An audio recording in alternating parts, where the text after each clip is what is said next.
मित्र हो, B Ed education चॅनलमध्ये आपलं हार्दिक स्वागत.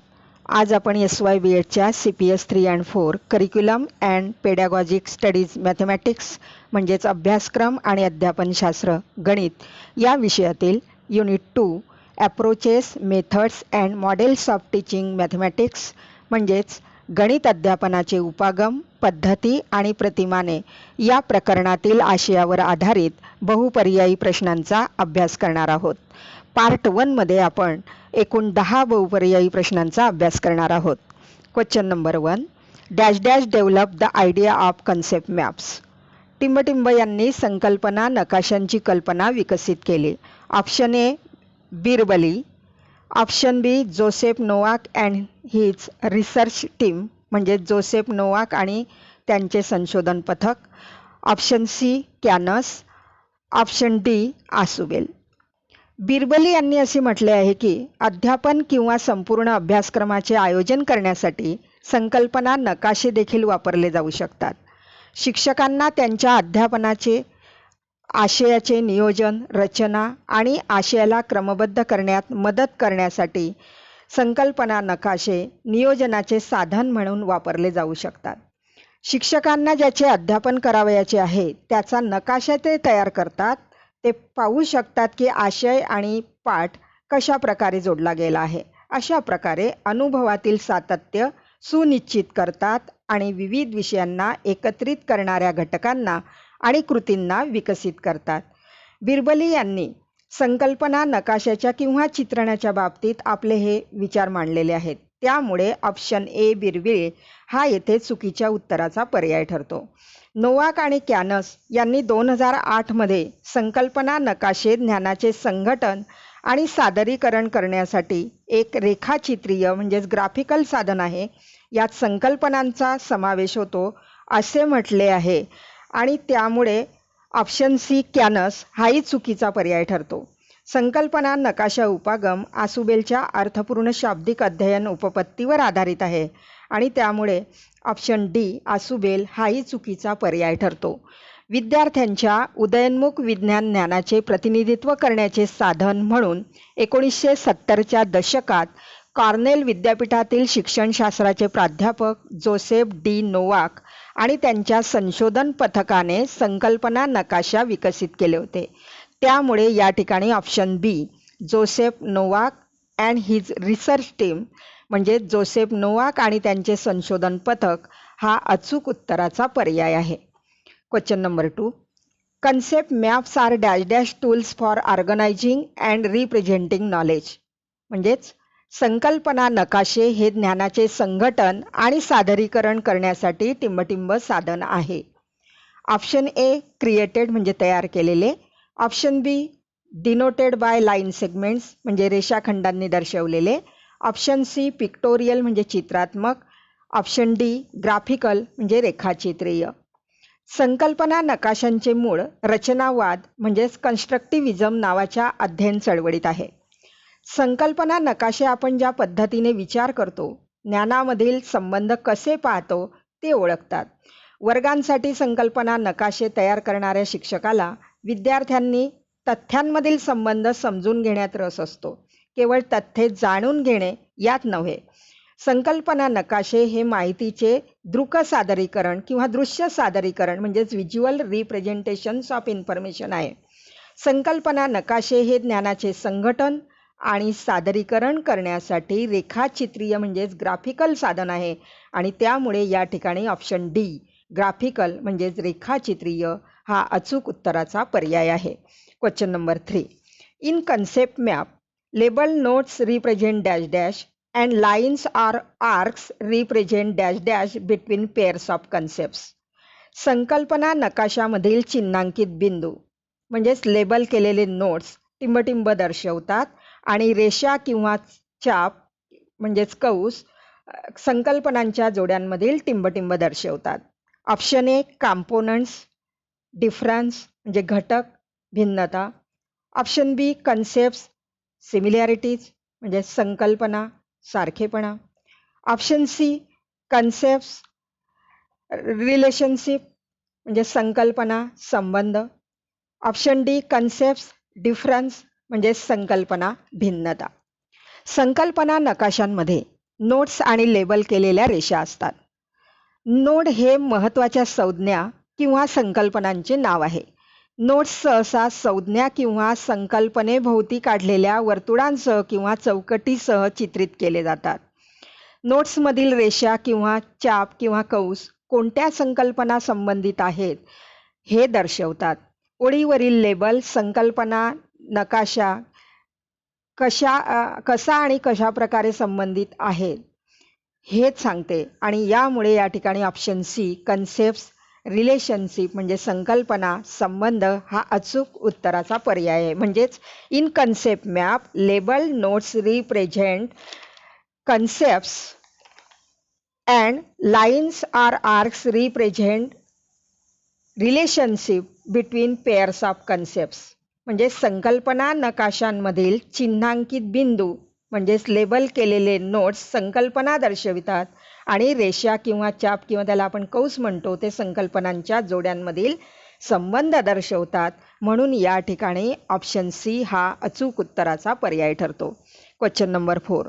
Concept maps makes dash dash visible. संकल्पना नकाशांमुळे टिंबटिंब दृश्यमान होते. ऑप्शन ए लर्निंग म्हणजे अध्ययन, ऑप्शन बी टीचिंग म्हणजे अध्यापन, ऑप्शन सी इन्स्ट्रक्शन म्हणजे अनुदेशन, ऑप्शन डी एज्युकेशन म्हणजे शिक्षण. आपण केवळ खूप लक्ष देऊन शिस्तबद्ध रीतीने खूप विचार करून आणि योग्य प्रश्न विचारून अर्थपूर्ण अध्ययन करण्याचा प्रयत्न करू शकतो. पण ते पेन, कागद किंवा कॅल्क्युलेटर वापरण्याऐवजी आपल्या डोक्यात जटिल गणित करण्यासारखे आहे. त्याचप्रमाणे जर आपण संकल्पना नकाशाचा उपयोग मदत म्हणून केला तर अर्थपूर्णपणे अध्ययन करणे खूप सोपे आहे. कारण संकल्पना नकाशे आपल्याला आपले विचार प्रत्यक्षात आणण्यात आणि नोंद करण्यात मदत करू शकतात, जेणेकरून आपल्याला फक्त आपल्या कार्यरत स्मृतीवर म्हणजेच वर्किंग मेमरीवर अवलंबून राहावे लागणार नाही. संकल्पना नकाशे विशेषतः अशा विद्यार्थ्यांसाठी अधिक उपयुक्त आहेत जे पाहून अधिक चांगले शिकतात. जरी ते कोणत्याही प्रकारच्या शिकणाऱ्याला लाभदायक ठरू शकतात. ते एक शक्तिशाली अध्ययन कार्यनीती आहे कारण ते आपल्याला मोठे चित्र पाहण्यास मदत करतात. उच्च स्तरीय संकल्पनांसह प्रारंभ करून संकल्पना नकाशे आपल्याला अर्थपूर्ण जोडणीवर आधारित माहितीचे भाग किंवा तुकडे करण्यास मदत करतात आणि संकल्पना नकाशांमुळे अध्ययन हे दृश्यमान होते. म्हणून या ठिकाणी ऑप्शन ए लर्निंग म्हणजे अध्ययन हा अचूक उत्तराचा पर्याय ठरतो. Question number 5. Concept maps are tools for organising and representing knowledge in dash dash. संकल्पना नकाशे हे ज्ञानाला टिंबटिंब यामध्ये संघटित आणि सादर करण्यासाठी साधने आहेत. ऑप्शन ए ग्राफिकल स्ट्रक्चर म्हणजेच रेखाचित्रीय संरचना, ऑप्शन बी हिरार्चिकल स्ट्रक्चर म्हणजे श्रेणीबद्ध म्हणजेच पदक्रमानुसार संरचना, ऑप्शन सी विजिबल स्ट्रक्चर म्हणजे दृश्यमान संरचना, ऑप्शन डी होलिस्टिक स्ट्रक्चर म्हणजे समग्र संरचना. संकल्पना नकाशे वैयक्तिक विचार करण्याचा मार्ग ओळखतात आणि घटकांमधील संबंध पाहतात. हे संज्ञानात्मक म्हणजेच कॉग्निटिव्ह संरचनांचे सादरीकरण आहे आणि जे एका विद्याशाखेतील किंवा उपविद्याशाखेतील समाविष्ट असलेल्या संकल्पनांचे श्रेणीबद्ध म्हणजेच पदानुक्रम आणि परस्पर संबंधांना दर्शवितात. सर्वसमावेशक अतिसामान्य संकल्पना चित्रणाच्या सर्वात वरच्या बाजूला मांडलेल्या असतात. त्या अधिक अमूर्त असतात व विशिष्ट संकल्पना चित्रणाच्या खालच्या बाजूला मांडलेल्या असतात आणि त्या अधिक मूर्त असतात. म्हणून या ठिकाणी ऑप्शन बी हिरार्चिकल स्ट्रक्चर म्हणजे श्रेणीबद्ध संरचना म्हणजे पदानुक्रमानुसार संरचना हा अचूक उत्तराचा पर्याय ठरतो. Question number 6. In concept maps words on the line refer to as dash dash specify the relationship between the two concepts. संकल्पना नकाशात रेषेवर लिहिलेल्या शब्दांना टिंबटिंब असे म्हणतात. ते या दोन संकल्पनांमधील संबंध स्पष्ट करतात. ऑप्शन ए लिंकिंग पॉईंट्स म्हणजे दुवे, ऑप्शन बी लिंकिंग वर्ड्स म्हणजे जोडणारे शब्द, ऑप्शन सी म्हणजे लिंकिंग वर्ड्स ऑर फ्रेजेस म्हणजे जोडणारे शब्द किंवा वाक्यांश, ऑप्शन डी लिंकिंग फ्रेजेस म्हणजे जोडणारे वाक्यांश. संकल्पना नकाशात संकल्पनांमधील संबंध शब्दांना जोडून किंवा वाक्यांश जोडून दर्शवले जातात. हे एक किंवा अधिक शब्दसुद्धा असू शकतात. आणि घटकांना जोडणारे बाण किंवा रेषा जिथे असतात त्यावर एक लेबल असते, तिथे तुम्ही हे शब्द किंवा वाक्यांश लिहू शकतात आणि ते घटकांमधील संबंध स्पष्ट करतात, वर्णन करतात. तथापि ते शक्य तितके संक्षिप्त असले पाहिजेत. बऱ्याच वेळा क्रियापदसुद्धा वापरली जातात, उदाहरणार्थ आहे, समाविष्ट आहे, गरज इत्यादी. त्यामुळे या ठिकाणी alternative C, linking words or phrases म्हणजे जोडणारे शब्द किंवा वाक्यांश हा अचूक उत्तराचा पर्याय आहे. Question number 7. The first step for drawing a concept map is dash dash. संकल्पना नकाशा काढण्यासाठी पहिली पायरी टिंबटिंब ही आहे. Option A, making connections between concepts and ideas म्हणजे संकल्पना आणि कल्पना यांच्यात संबंध निर्माण करणे. Option B, selecting the topic from teaching subject म्हणजे अध्यापन करावयाच्या विषयातील घटकाची निवड करणे. Option C, identify the main concepts and list them मुख्य संकल्पना ओळखून त्यांची यादी करावी. Option D, various concept should be link to each other using appropriate links म्हणजे विविध संकल्पनांना एकमेकींशी योग्य दुवे वापरून जोडाव्यात. संकल्पना नकाशा तयार करताना विविध पायऱ्यांचा अवलंब आपल्याला करावा लागतो. त्यातील पहिली पायरी म्हणजे अध्यापन करावयाच्या विषयातील घटकाची निवड करणे ही होय. आणि त्यामुळे या ठिकाणी alternative B, selecting the topic from teaching subject म्हणजे अध्यापन करावयाच्या विषयातील घटकाची निवड करणे हा अचूक उत्तराचा पर्याय ठरतो. Question number 8. A disadvantage to concept mapping is dash dash. संकल्पना नकाशाचा टिंबटिंब हा दोष आहे. Option A, it can be time consuming to complete especially for the novice. विशेषतः नवशिक्यांसाठी ते पूर्ण करण्यासाठी वेळ लागू शकतो. Option B, learning happens while making the concept map. संकल्पना नकाशा तयार करतानाच अध्ययन घडते. Option C, relationships between concepts become more obvious. संकल्पनांमधील संबंध अधिक स्पष्ट होतात.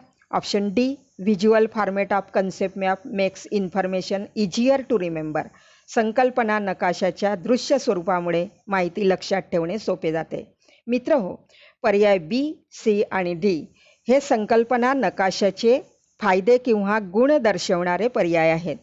तर पर्याय A, it can be time consuming to complete especially for novice म्हणजे नवशिक्यांसाठी ते पूर्ण करण्यासाठी वेळ लागू शकतो हा अचूक उत्तराचा पर्याय या ठिकाणी आहे. Question number 9. Which of the following is not the advantage of concept mapping. पुढीलपैकी कोणता संकल्पना नकाशाचा फायदा नाही. Option A, useful for the review of topic घटकाची उजळणी करण्यासाठी उपयुक्त. Option B, useful to create instructional design अनुदेशन आराखडा तयार करण्यासाठी उपयुक्त.